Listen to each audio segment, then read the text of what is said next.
دوستوں، آج ہم بات کرتے ہیں حضرت آدم علیہ السلام کی پیدائش کے سلسلے میں۔ یہ بات تو ہم بخوبی جانتے ہیں کہ حضرت آدم علیہ السلام کو مٹی سے پیدا کیا گیا، جو کہ دنیا کے پہلے انسان ہیں۔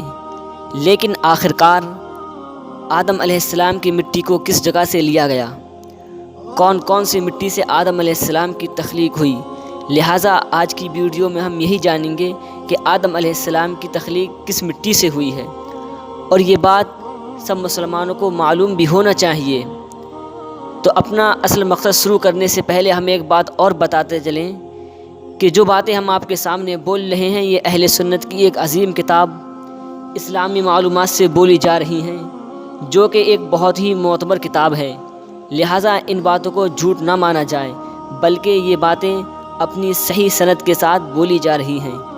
تو اپنا اصل مقصد شروع کرتے ہیں کہ حضرت آدم علیہ السلام کو کس کس کی مٹی سے پیدا کیا گیا۔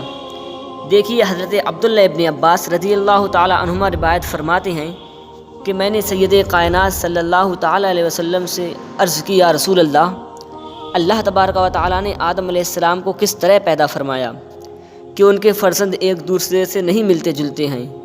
تو پیارے آقا صلی اللہ تعالی علیہ وسلم نے ارشاد فرمایا، اے عبداللہ ابن عباس، اللہ تبارک و تعالی نے آدم علیہ السلام کے روح روشن کو، یعنی چہرے انور کو مکہ معظمہ کی مٹی سے بنایا ہے، اور سر انور کو بیت المقدس کی خاک سے بنایا ہے، مسکان و دلستاں اور چشم کرم یعنی آنکھوں کو دنیا کی خاک سے بنایا ہے، اور قدم محترم کو ہندوستان کی خاک سے بنایا ہے، اور دوسرے حصوں کو جزیرہ سرندیب کی مٹی سے بنایا ہے، اور کمر کو اللہ تبارک و تعالی نے مشہد کی خاک سے بنایا ہے۔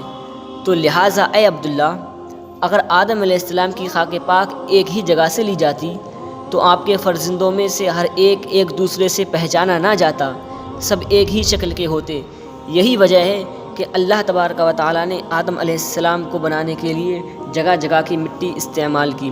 تو دوستوں، ہمیں پتہ چلا کہ آدم علیہ السلام کو کس طرح بنایا گیا۔